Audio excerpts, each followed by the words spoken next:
Good afternoon friends.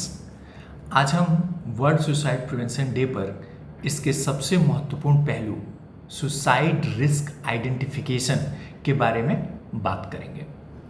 Suicide risk identification का मतलब किसी व्यक्ति के मनोभाव को देखकर हो सकने वाले सुसाइड के खतरे को पहचानने की क्षमता है। हम सुसाइड रिस्क को कैसे आइडेंटिफाई कर सकते हैं? यह बहुत सारे अध्ययनों में देखा गया है और एक्सपीरियंस में पाया गया है कि जब तक कोई व्यक्ति अपने अंदर चल रहे विचारों को अपने इमोशंस में व्यक्त करता रहता है, यानी कि दुखी होने पर रोना, कोई बात बुरी लगने पर गुस्सा करना, यह सारे बिहेवियर जब तक चलते रहते हैं तब तक सुसाइडल टेंडेंसी बहुत ज़्यादा नहीं होती। लेकिन जब कोई व्यक्ति अपने अंदर चल रहे विचारों को व्यक्त करना बंद कर देता है, जब किसी भी परिस्थिति में उसका इमोशनल एक्सप्रेशन नहीं दिखाई देता है, चाहे गुस्से वाली बात हो चाहे दुख वाली बात हो, तब सुसाइड का रिस्क सबसे ज़्यादा देखा गया है। ऐसा क्यों होता है? क्योंकि सुसाइड का जो सबसे महत्वपूर्ण इंडिकेटर है वह है होपलेसनेस एंड हेल्पलेसनेस की फीलिंग।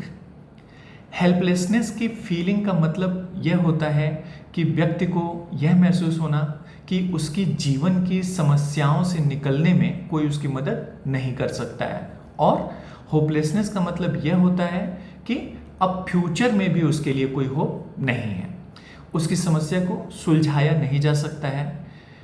यह होपलेसनेस और हेल्पलेसनेस शुरुआत में बहुत हल्के लेवल पे होते हैं, जब तक व्यक्ति के पास यह आशा होती है कि शायद वह इमोशनल एक्सप्रेशन के माध्यम से, जैसे वह गुस्सा करके या रो करके अपनी फीलिंग्स को व्यक्त करेगा और जो आसपास के लोग हैं वह उसको समझ पाएंगे और समझ करके उसकी हेल्प करेंगे।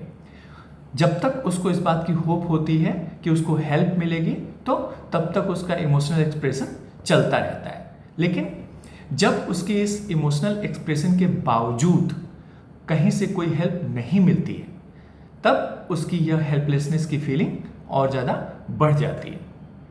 अब वह व्यक्ति यह मान लेता है कि कोई उसकी हेल्प नहीं कर सकता और आगे उसके पास कोई होप भी नहीं है। इस होपलेसनेस और हेल्पलेसनेस की फीलिंग का अगला स्टेप होता है फीलिंग्स ऑफ वर्थलेसनेस। व्यक्ति को इस तरह के विचार आने लगते हैं कि अगर कोई उसकी सहायता नहीं कर सकता और उसके पास फ्यूचर में भी कोई आशा नहीं है, उसका फ्यूचर पूरी तरह से होपलेस है, तो फिर उसको यह महसूस होता है कि जीने का क्या फ़ायदा है, उसका जीवन वर्थलेस है और इस पेन को टॉलरेट करने से बेहतर होगा कि वह अपना जीवन ख़त्म कर ले। इस स्टेज में आने के बाद उसका इमोशनल एक्सप्रेशन बंद होने लगता है और फिर उसके दिमाग में सुसाइड से रिलेटेड थॉट्स बहुत ज़्यादा आने लगते हैं।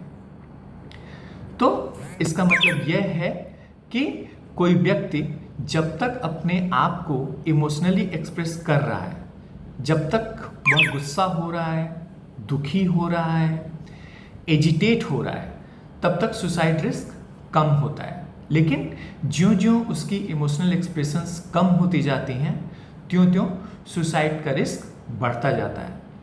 तो मेरी आपसे यह रिक्वेस्ट है कि आपके आसपास किसी व्यक्ति को देखकर अगर आपको ऐसा लगता है कि यह व्यक्ति पहले अक्सर दुखी रहता था या गुस्सा करता था और थोड़े टाइम से इसका दुखी रहना या गुस्सा रहना कम हो गया है और वह बहुत ज़्यादा इमोशनल एक्सप्रेशन नहीं दे रहा है और आपको उसका यह व्यवहार अजीब लगता है, तो प्लीज़ उस आदमी के ऊपर थोड़ा एक्स्ट्रा ध्यान दीजिए, उस आदमी से बैठ करके बात कीजिए और यह जानने की कोशिश करिए कि उसके अंदर क्या चल रहा है और वह क्या महसूस कर रहा है, और जहाँ तक पॉसिबल हो उस आदमी की हेल्प करने की कोशिश करिए, क्योंकि आपकी एक छोटी सी हेल्प किसी की ज़िंदगी बचा सकती है। So thanks a lot for listening.